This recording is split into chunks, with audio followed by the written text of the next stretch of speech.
এটা হচ্ছে মহাপ্রভুর গোবিন্দ মন্দির, আদি গোবিন্দ মন্দির।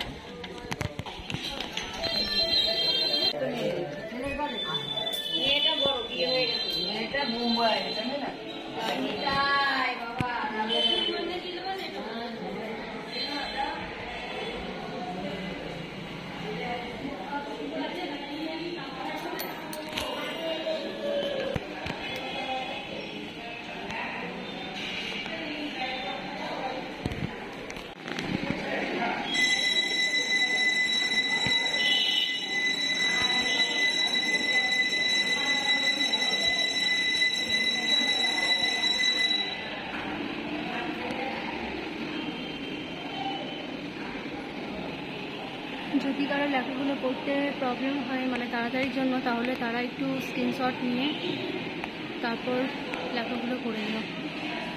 যাদের দেখার ইচ্ছা আছে বা জানার ইচ্ছা আছে তাদের জন্য বললাম, যাদের নেই তাদের জন্য আমি বলছি না কথাগুলো। ধরো যদি কারোর আশা না হলো কিন্তু ভিডিওর মাধ্যমে দেখতে পেলে, তো তাদের জন্য কথাগুলো আমি বললাম। যারা দেখতে চাও বা জানতে চাও তারা একটু স্ক্রিনশট নিয়ে দেখে নিও, কারণ আমি বেশিক্ষণ ধরে যদি লেখাটা দেখাই তাহলে ভিডিওটা লং হয়ে যাবে, বড় হয়ে যাবে, তো সেখানে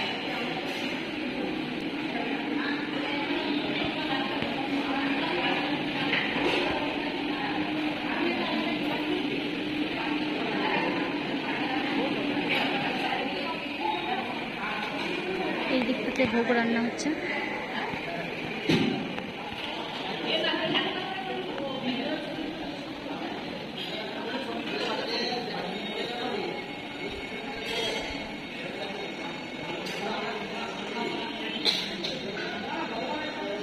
এটা হচ্ছে হাতে করে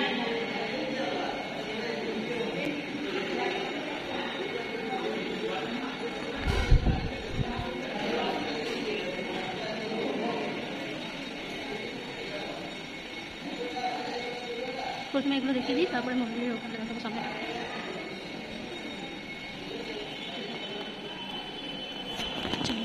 এবার পুরো মন্দিরটা একবার দেখে নাও, খুব সুন্দর শান্তির জায়গা।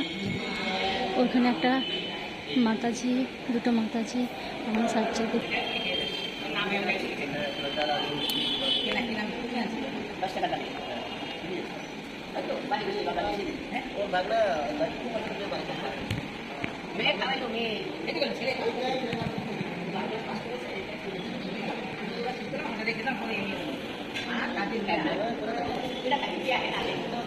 ওই পানগুলো কি করবে?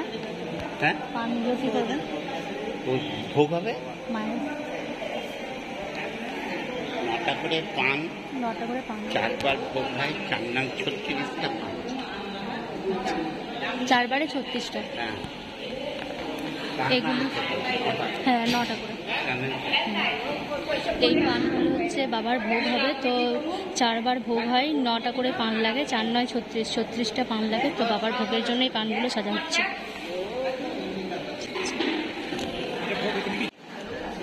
বলছি এই মন্দিরটা সম্পর্কে কিছু বলুন তো।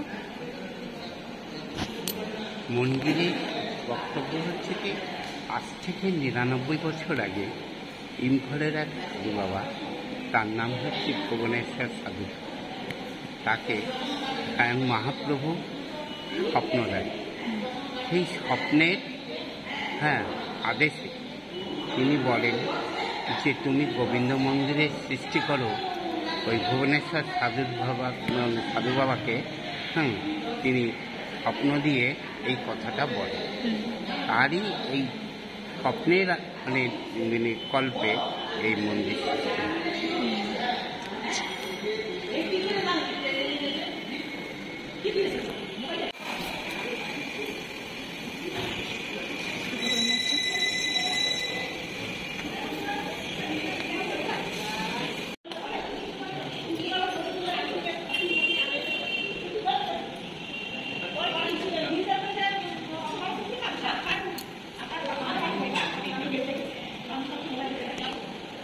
এই মন্দিরগুলো সব বন্ধ ছিল, তো এখন একটা একটা করে খোলা হচ্ছে।